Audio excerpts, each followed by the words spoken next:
It's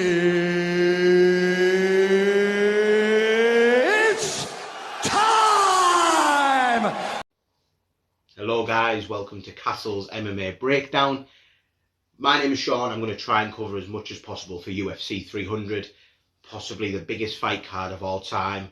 To be honest, it's 13 fights of really good standard. There's not really any people who are bums on there or who people don't really know about. So I'm excited to see what happens. I know a lot of people are in uproar about the main event, but come on. You've got 12 amazing fights before that, and the main event is not bad. Who else could they have got? They couldn't get John Jones, they couldn't get Conor McGregor. Who else are you going to put in the main event? What, Du Plessis versus Strickland rematch or Adesanya? No one really wants to see that. So what I'm going to do is I'm going to break down each fight one by one and go through it on terms of picks and whatever, and at the end I'll give you a little idea of what I'm going to be going for myself. So we have first fight on the prelims. As you can see here, we have Cody Garbrandt versus Deiveson Figueiredo. I'll start with Cody Garbrandt. So Cody Garbrandt is heavily a striker, boxer, record of 14-5, and he's a 5'8" fighter. Now, he's facing Deiveson Figueiredo, who is 22-3-1. He's from Brazil and he's 5'5". Now, this fight is unbelievable because this was scheduled to be for the flyweight championship at one point, and obviously now they're fighting each other at bantamweight. I love watching Cody Garbrandt fight because he's exciting. He's very erratic sometimes. Now, he has flashes of brilliance. I think Cody Garbrandt's striking is fantastic in the attacking sense. However, in the defensive sense, he leaves himself wide open. He gets caught a lot, and a lot of people have seen he can easily get knocked out, which is disappointing, to be honest, because I think he's got all the tools to be a fantastic fighter. Just sometimes his brain switches off and he gets involved in a brawl that he shouldn't do. Now, with Deiveson Figueiredo, he had all them classics at flyweight against Brandon Moreno, where he'd win on points, then he would lose, and it was going back and forth. Deiveson Figueiredo, I think, is a really good fighter. I think he's a really good striker. I think he's very good with his, his jiu-jitsu and stuff like that. However, I just don't think that the power, carries as much up at the bantamweight level. We watched Chito Vera destroy Rob Font, knocked him down numerous times. Now, Figueiredo wobbled Font a lot, but I think everyone expected him to do more damage to Font. I think in this fight, it's going to be very interesting to see which Cody comes out. If Cody is patient, times his attacks right and his defence is smooth, I could see him hurting. We've seen Figueiredo get hurt by Brandon Moreno, who's a weight class below, and Cody's a far better striker than him. It's just the chin. You can't trust the chin of Cody Garbrandt. I think this will be very interesting at the start. I think they'll both be feeling each other out. Cody will be in and out with a few, quick shots. He might wobble Figueiredo briefly, but I think Figueiredo will eventually land a bigger shot, and I think it'll be towards the end of the first round. I think Figueiredo will hit him with a big shot, but I don't think he'll KO him. I think he's quite clever, Figueiredo, and what I can see is dropping Cody, and because Cody will try and scramble or whatever, I can see Figueiredo getting his back, probably getting a submission, maybe like a rear naked choke or something like that. So that's my official pick for this. I'm going to go Deiveson Figueiredo by submission, probably the back end of round one. It'll be interesting to see what happens though. I think a lot of people are counting Cody out. I'm a Cody fan. I hope Cody wins. But I'm going to go Deiveson Figueiredo by first round submission. On to the second fight in the prelims. We have Bobby King Green versus Jim fucking Miller. Now, this fight is going to be really, really good. Starting with Jim Miller, you've got a record of 37-17 from the United States with a height of 5'8" against Bobby King Green, 31-15-1 from the United States, 5'10". Jim Miller has been on UFC 100 and 200 and he's got his wish of 300. Jim Miller defies logics because the older that he gets, the better he looks at the moment. He's putting on some of the best performances he ever has done. And Bobby Green, obviously he's had a couple of decent wins, i.e. Tony Ferguson, but he's been yo-yoing up and down in the wins and loss column. Now, for me personally, I think this is a very tough fight to call. When it comes to the striking, you've got Bobby Green, who is quite far ahead of Jim Miller. I don't think Jim Miller's a bad striker though, but I just think Bobby's a lot cleaner with his boxing, mixing up his striking. Now, it's tough because Jim Miller's quite a good wrestler, but Bobby Green's a really good wrestler as well, so they kind of cancel each other a lot. Jim Miller has that ground game though, where he can take things to the floor, he can get a few sneaky submissions, and yes, I know Bobby Green submitted Tony Ferguson, but Jim Miller is more of a threat, I think, in all facets of the game. However, a few years ago, I thought Jim Miller was very chinny, and I thought, he would get knocked out quite a few times. He's had 17 losses, Bobby Green's had 15 losses.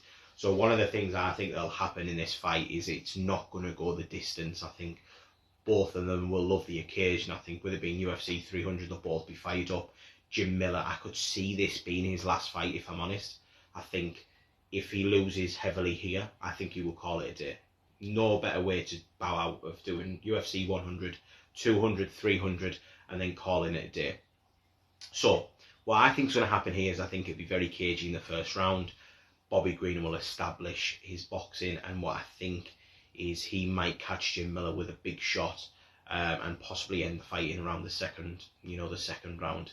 It would get interesting to see if it went all the way, but I think just because of these two are they're going to be so fired up for it, and I think just with the records and both being defeated numerous times, they've been stopped a few times, I genuinely can see this fight ending, and I think it's going to go in the favour of Bobby Green. I think Bobby Green wins by second round TKO. The third fight on the card would probably main event some of the basic fight nights. You know what Dana White's like, but you've got Jessica Andrade versus Marina Rodriguez, and this is in the women's strawweight division. So what you have here is you have Marina Rodriguez, who's 17-3-2, and you've got Jessica Andrade, who's 25-12, both from Brazil. And as you can see from there, you've got Marina Rodriguez, who's 5'6", you've got Jessica Andrade, who's 5'1". This is an absolute pick them for me. I really don't know who I fancy in this fight. Looking at everything, I think Jessica Andrade is very powerful. She's got half decent wrestling, which she doesn't really go to, and she has a sneaky little ground game as well, but she doesn't really use them things. A lot of Jessica Andrade's fights are purely striking, and it was a very bad luck when she lost to Zhao Yinan, who we're going to go on about later on, where she got knocked out by her. That is a really, really bad look. You've got Marina Rodriguez, who on the other side, some of her fights, I think she looks brilliant. Her striking's fantastic. Some of the combinations she picks up, and she's had a couple of finishes, and some of her opponents at the end of the fight, the damage looks crazy. How much damage she's inflicting on these fighters is amazing, and she's a very entertaining fighter. I believe that this fight is going to stay standing up. Now, if Jessica Andrade was sensible, I would back Jessica Andrade. She'd be one of my main picks on the card for the value for money, because I think if she wrestled Marina Rodriguez, she doesn't know what to do off her back. Marina Rodriguez is really poor when she's on the ground, and I can see her getting held down by Jessica Andrade's power, but I don't think Andrade has that fight IQ anymore, and I can see it just being striking, purely striking. She's going to be throwing wild. That's the thing. It doesn't matter how good you are, Marina Rodriguez is going to try and keep the distance and look good. If Jessica Andrade gets inside and lands that big shot, can Rodriguez take it? Rodriguez got battered by Lemos, and the ref had to step in. She didn't go down, but Andrade hits well. This is a really tough one for me. I can see it will go one or two ways. I can see Andrade getting some sort of finish or domination on the ground game if she uses the fight IQ. Or I can see Marina Rodriguez, cruising to a 30-27, decision just by the clean strikes, working on the outside, stuffing a few takedowns because Andrade might get desperate. So it's a bit of a hard one. I'm going to swing towards Rodriguez because just for the fact that I think she'll want it more. I think that Andrade's getting towards the end of her career. When I was saying earlier that she's got the power and she gets on the inside and stuff, it's quite scrappy how she does it. There's not a lot of technique, whereas Marina Rodriguez has great technique. I can see her keeping on the outside with a jab, keeping on the outside with maybe leg kicks, straight rights, and I think she's not going to hurt Andrade, but I think Andrade's face by the end of the fight will be a mess, and I can see Marina Rodriguez cruising through to probably a 29-28 decision. I think Andrade might take the first round with a few bigger shots. That's where the judges, but then I think Marina Rodriguez will take over with a lot more cleaner striking and rack up the damage for that. So I'm going to go for Marina Rodriguez decision. The fourth prelim, again I can't believe it's a prelim, we have Jalen Turner versus Renato Moicano. You have Renato Moicano, who is 18-5-1.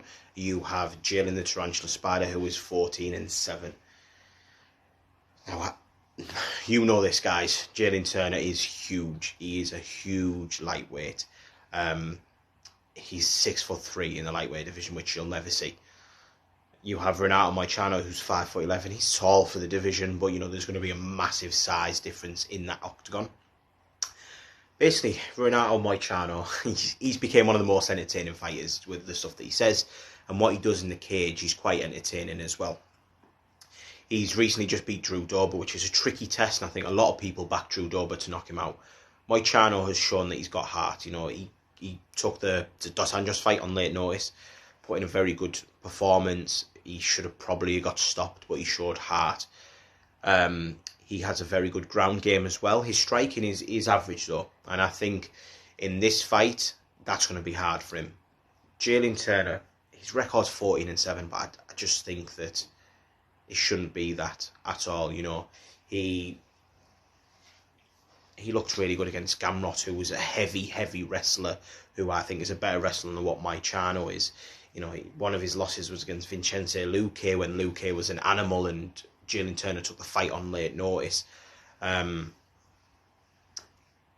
Turner, for me, is a fantastic fighter, and I think he is good everywhere. I don't think his ground game is as good as Moicano, but I think the rest of his game is absolutely beautiful. I love watching Jalen Turner's strikes, and I think in this fight here, I think Moicano will struggle to take down Jalen Turner. I think if that happens and he struggles to get the takedown, I think Jalen Turner makes this look easy, and I think it'll look even worse than what the Dos Anjos fight looked for Moicano. I think he will get hurt numerous times by someone who's got a lot more power, who's got these lengthy limbs, who can hit him with, you know, big kicks, strikes from the outside.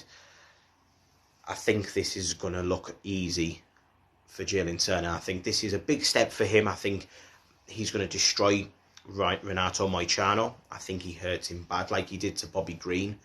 I think he's going to get a KO or a TKO probably early, probably towards the end of the first round. Or Moicano's tough, but I think it won't start the third round. I think maybe the first or second round, Turner catches him with a big shot, swarms him, TKO finish. I'm going to go the second round. I'm going to say that he hurts Moicano in the first. Moicano manages to get back to his stool, tries a wrestling heavy game plan in the second round, but he's still a bit hurt, and I can see Jalen Turner catching him and getting a KO or TKO in the second round. Next up, we have Sadiq Youssef versus Diego Lopes in the featherweight division. You have Diego Lopes, who's 23-6 from Brazil, 5'11". You have Sadiq Youssef, 13-3 from Nigeria and 5'9". Now, this is a very high level fight because, you know, the fans love Diego Lopes. So I'll start with Sadiq Youssef first. Now, Sadiq Youssef, I think, is a good fighter. I think he's one of them that is no higher than top 10 in the world, though, unfortunately. And I think that showed in his last fight with Edson Barbosa. Yes, he hurt Edson Barbosa massively in the first round. I'm not going to go away from that, but he didn't finish him. Barbosa is old now, has been finished numerous times. And Sadiq Youssef didn't manage his gas tank at all for a 5-round fight. I think his team should have reined him in a bit and told him, yeah, you've hurt him, but pick your shots a little bit better. And then he got hurt himself by Edson Barbosa further in the fight. So I just don't think he is on that top level. I think his striking is very good. I think his wrestling and his BJJ are just average. I don't think it's special at all. And he's going to have a tricky one in this fight. He's fighting Diego Lopes, who everybody loves. He pushed Movsar Evelev to the absolute brink, and I thought he was going to get a submission a couple of times where it seemed like they were locked in. And I think Lopes is disappointed that he didn't get that.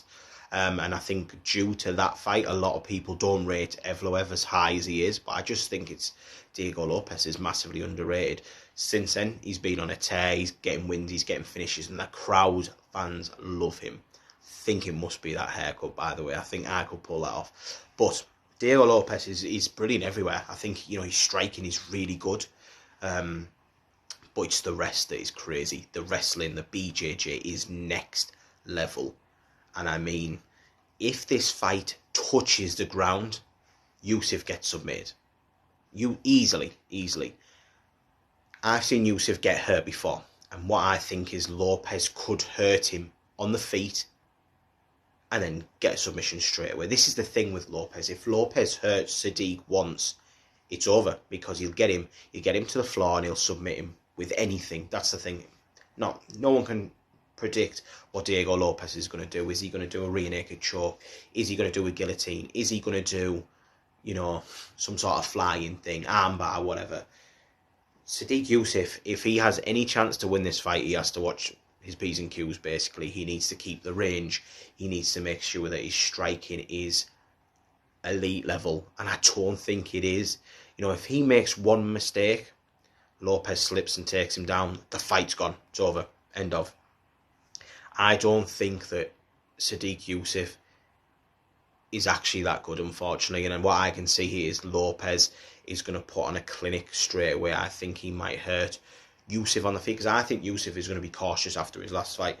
After he gassed out, yes, it was a 5-round fight. I think he's going to be cautious. He's going to try and pick his shots a lot more. I think Lopez might hurt him. And then Sadiq will panic, swing, get taken down or dropped. And then I can see Lopez getting a submission. Lopez normally finishes his fights early, and I think this could well be the same. So I'm going to go Diego Lopez, first round submission. One of my favourite fights on the card. One of my favourite fighters currently. So what we have next is we have Holly Holm versus Kayla Harrison. Obviously, as you can see, the UFC haven't updated the picture of Kayla Harrison yet. But what you have is both fighters who are 5'8". Both fighters are from the United States. You've got Kayla Harrison, who's 16-1. You have Holly Holm, who's 15-6. Now, this fight is at bantamweight, and as everybody might know, Kayla Harrison is probably heavier than what I am. She is a unit of a woman. I'm not going to say she's fat or anything like that, but she's a beast. Absolute beast. And I think her first fight is against the scales. And I think what could happen is she might really struggle with cardio. Now, I think because she's going to struggle with cardio, she's going to want to finish this fight as early as possible. Now, Kayla Harrison, we all know she's fantastic at judo. Her striking is okay. She's been fighting in the PFL level. I have my opinions on the level of standard there. She obviously lost to Larissa Pacheco, who is a decent women's fighter as well. But I just think the level of the women's fighting over there, if Kayla Harrison had came and fought Amanda Nunes, I think Amanda Nunes would have embarrassed Kayla Harrison, just like she did to Cyborg. Everyone thought Cyborg was fantastic. Look what Nunes done to her. But obviously, Kayla Harrison, she's such a strong woman where, she lands that judo takedown. She's going to rain ground and pound, try and get a submission. She's got the perfect ground game, the perfect wrestling. She's got everything if the fight goes to the floor. Obviously, she's fighting Holly Holm, who Holly Holm has beaten the who's who of fighters in the UFC. Only lost to, the really high level fighters. I think this is a very tricky fight. I've been toing and throwing on this fight. If Kayla Harrison makes weight, I'd love to see what she looks like on the scales, because it might change my opinion. What I think will happen though is I think Holm struggles when, the fight, she gets taken to the ground or she's pushed up against the cage. I can see Kayla Harrison doing this early and getting her down to the floor and holding her down for a long time. Maybe getting a submission. You saw Myra Beno Silva submitted Holly Holm. I know it became a no contest or whatever, but submitted her standing up. I just think if Kayla Harrison gets it down the floor, she could submit her. On the flip side, though, if that weigh-in goes bad for Kayla Harrison, I can see her, expanding a lot of energy in the first round. And if she doesn't get home out of there in the first round, it'd be very interesting to see what the second round looks like. Kayla getting tired, stuffed takedowns by Holly Holm. Holly Holm, we know she's a good striker. Everyone raves that she's an amazing striker, but most of her strikes just make noise. She doesn't really hurt anyone anymore. It's one of them where it could be Kayla Harrison exhausts herself. Holly Holm takes over second, third round, just landing clean shots. Harrison's defence is completely gone. Holly Holm steals to a 29-28 decision. But I wouldn't be surprised. This is my little outside pick of the day. A draw. I can see a dominant round for Kayla Harrison. 10-8 in the first round.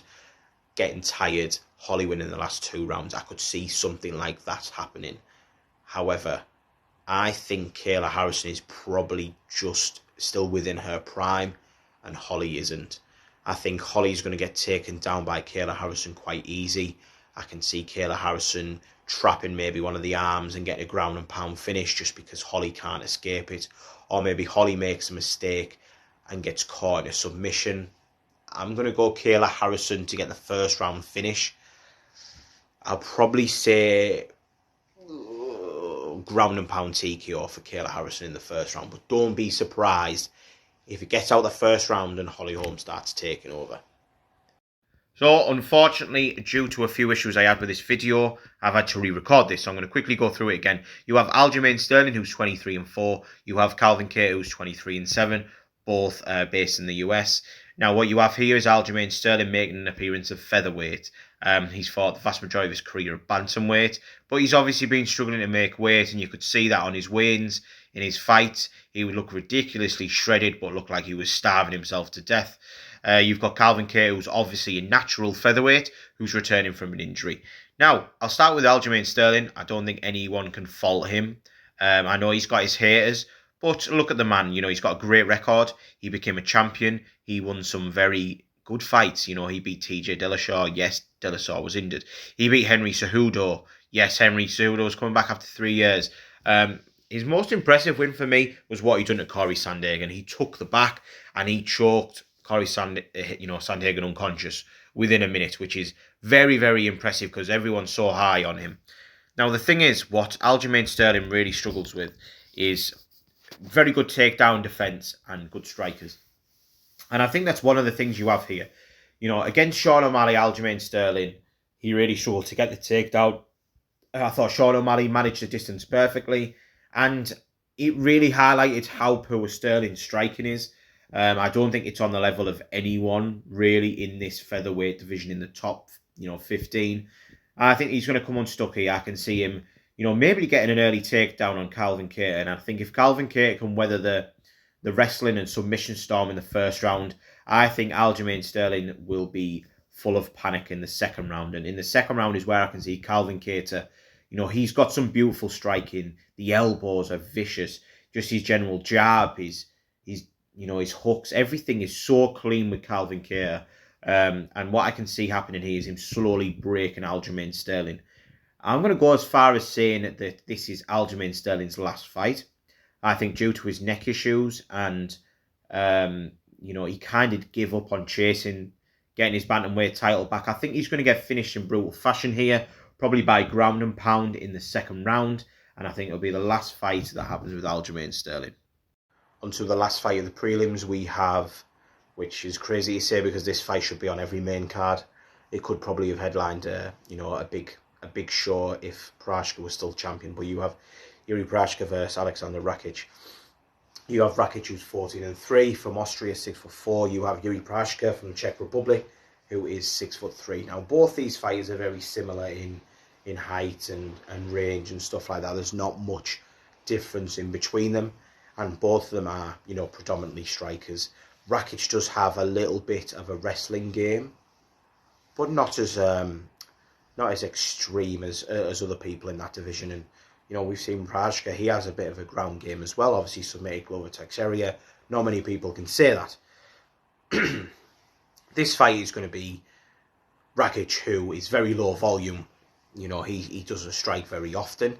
And to be honest, I don't think Rakic has that much power. The last time Rakic really hurt someone was Jimmy Manuwa. Now, look at Jimmy Manuwa. Towards the end of his career, Gusta Win would knock that bloke out, and he was a great fighter in his prime, but come on, man, he was getting finished by everyone towards the end of his career. Apart from that, Rakic doesn't look like a genuine threat to hurt someone, whereas Prochazka, you've seen some of the knockouts that he's had that have gone viral, and he's destroying people. And I think in this fight, I don't think Rakic is going to be able to cope with Yuri. I think Yuri is upset that he lost the title. And I've heard a few things with Yuri about his injuries before the camp. He had illnesses and stuff that he wasn't 100% going into the fight, and he looked all right against Peireira. Some people think Yuri doesn't look great, and it's just because his strikes are so wild that don't look like they're the best technique, but he has scary, scary power. And what I think in this fight, if Yuri can kind of back Rakic up against the cage, I can see him throwing some wild things, some wild elbows, and I can actually see him getting the finish on Rakic. I think Yuri's going to want to bounce back, put himself in the title picture, and I think he can, he's really going to hurt Rakic in the end of the first round. I don't know, I just don't see it getting out the second round, because I think Rakic, again, he wants to make a big impression because of, his last fight when he got injured when he was on the brink, and I think if Rakic wants to get a title shot, he has to finish Yuri. If he looks average, Dana won't give him the chance. So I think because Rakic is going to want to finish Yuri so bad, I think he's going to get caught, and I think Yuri will do something bizarre, like a spinning elbow or something, and finish him. So my prediction for this fight is I'm going to go for Yuri Prochazka to win by knockout in the first round. So onto the main card we go. Everyone's going to agree with me here. This should not be on the main card because of obviously the fights that we've just been through. What we have is a middleweight bout between Bo Nickal and Cody Brundage. I don't mind Bo Nickal being on UFC 300. He shouldn't be, Cody Brundage, because his performances have been very poor. We all know what this is. This is a layup fight, and it's probably going to be the fight that I'm going to spend the least amount of time on. Cody Brundage, what's he good at? Not a lot, let's be honest. His striking isn't great. Wrestling is average at best. His jiu-jitsu's not great. He won a fight against Jacob Malkoun via disqualification because he was getting beat up by Jacob Malkoun and quit, basically.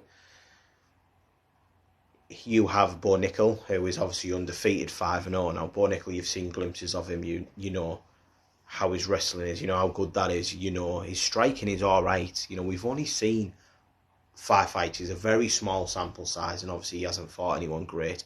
He beat Val Woodburn via strikes, but come on, Val Woodburn he's not UFC caliber. So I think this fight is, I'm not going to break this down much. 1 6 foot, 1 6'1". Bo Nickal will win this in the first round, however he wants to. If he fancies striking and hurting Brundage, he does that. If he wants to take him to the floor and submit him, he will do.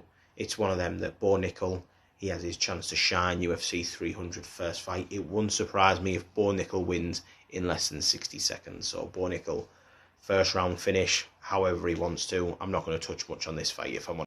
Moving on to the second fight of the main card, and possibly everyone's favourite fight for the main card. Or maybe the next one. It's a tough one. What you've got here, you've got Charles Oliveira versus Arman Tsarukyan. You've got Charles Oliveira 34-9. Arman Tsarukyan at 21-3. You've got Charles Oliveira, who has a 3-inch height advantage over Arman Tsarukyan.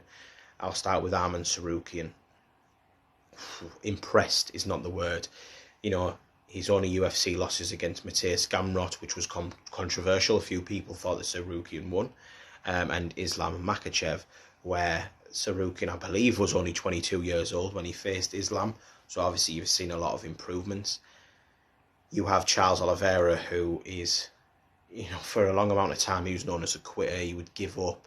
If he got hurt, he'd go down. He's been submitted a few times, even though he's like the elite level of black belt that you can be. However, he had the Oliveira, where he would beat everyone in his way. You look at his track record of the fighters that he beat: Dustin Poirier, Michael Chandler, Justin Gaethje, Tony Ferguson. That run of, 10 or 11 fights that he won in a row was absolutely phenomenal, and he was beating them in different ways. Submissions by TKO, knockout. Yes, he subbed Gaethje but he hurt Gaethje big time, and Gaethje's actually came out and said that Oliveira was the hardest hit that he's ever had. It just stung him. Now with Arman Tsarukyan, obviously he's coming off the back of that big win against Benny Dariush, where he flatlined him, absolutely flatlined him with his striking, and I think that surprised a lot of people. This fight is such a high level where both guys are. I'd say Oliveira's probably a little bit of a better striker, but Arman Tsarukyan is great. Arman Tsarukyan is next level wrestler. Thing is with Charles wrestling is okay, but his takedown defense isn't great, and that is because he's not afraid to be on his back. He welcomes it. If he gets, if he's taken down to his back, he's going to throw all sorts. Going to try and get arm bars or sneaky little submissions or leg locks or try and get onto the back for a rear naked choke. So it's a very tricky fight to call this.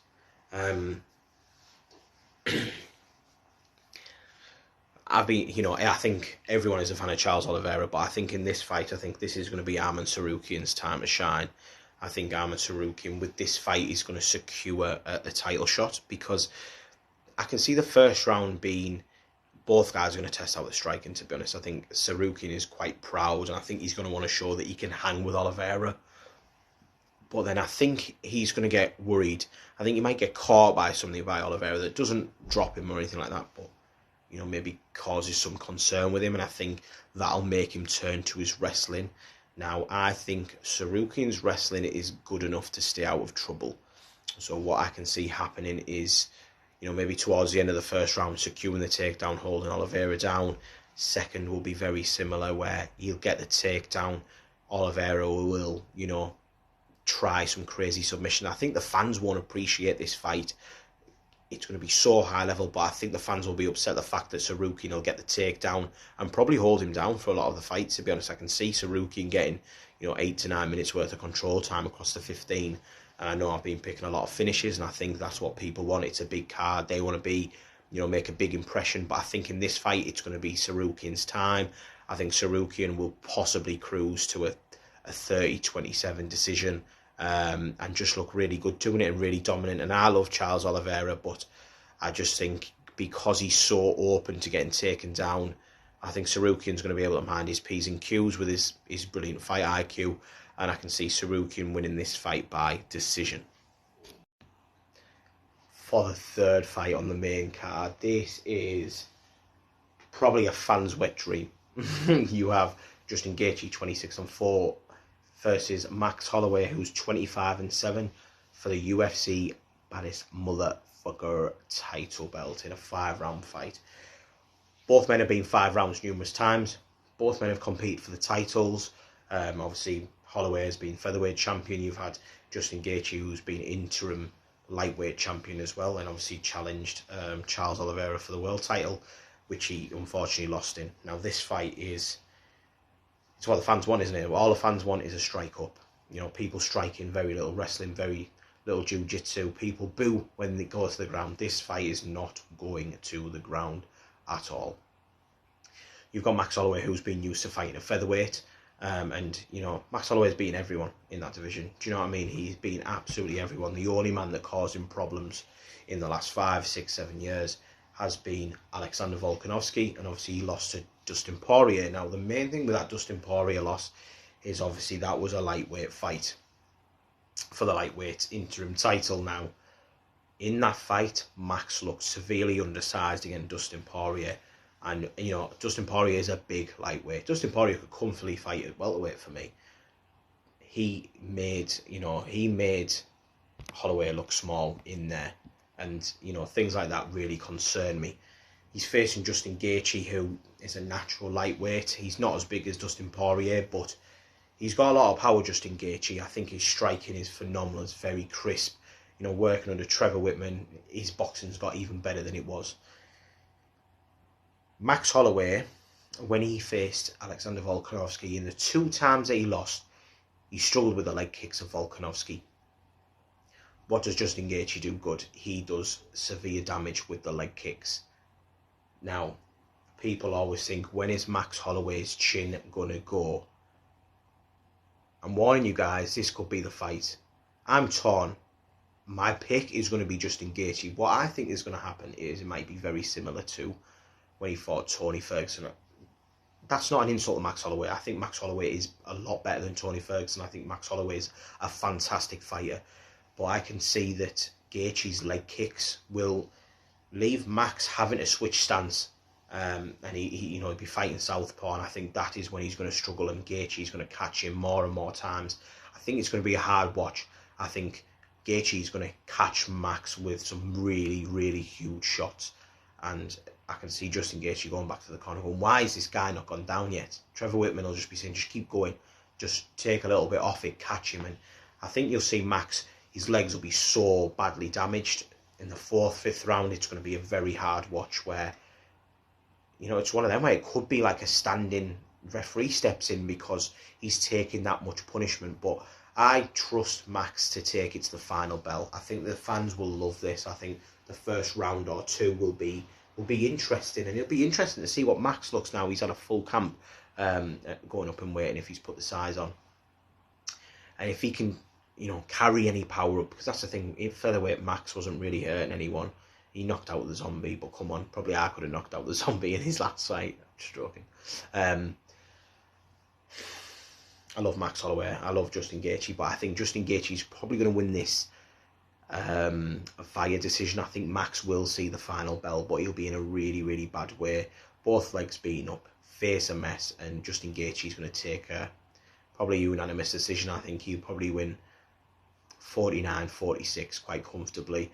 And then Gaethje will be looking to face Islam next. That's what I think will happen. My sneaky prediction would be maybe a Gaethje round 4, round 5 finish, just because of the damage mounting up. But I'm going to go for Gaethje on points. Everyone will love this fight, I'm sure. In the core main event, we have an all-China affair. We have Yan Xiaonan versus Zhang Weili for the women's strawweight title in a 5-round fight. You have Zhang Weili 24-3. You have Yan Xiaonan, which is 17-3. Both women are relatively similar in height. You've got Xiaonan, who is 5'5". She's got a little bit of a longer reach versus 5'4" Zhang Weili. Now, for me, this fight, I think this is going to be a dominant performance for Zhang Weili. Yan Xiaonan is ranked number 1 in the world. Now, recently, she lost to Carla Esparza, where she got held down and finished by Carla Esparza. That is an absolute horrendous look. Yeah, she beat Jessica Andrade, but look at the losses that are on Andrade's career. She's losing to everyone nowadays. Do you know what I mean? Yan Xiaonan has not really got any impressive wow wins, where I've looked at her and I think she's a major contender. I think this fight is about levels. I think Zhang Weili is a country mile above Yan Xiaonan. And I think that is in all areas, whether it's the wrestling, the jiu-jitsu, and clearly the striking and the power. I think Zhang Weili has the ability to really hurt people. She's finished, numerous fights in numerous ways. Yan Xiaonan doesn't have that. I can see it being very similar to what Carla Esparza done. I see Zhang Weili getting it to the ground or holding Xiaonan down and raining elbows, shots to the point where Zhang Xiaonan can't take anymore. I think this is a very basic breakdown. I think it's just levels. I think Weili wins this fight comfortably. I think with it being a women's fight, it probably won't end in the first round, but I can see it maybe getting it in the second or third.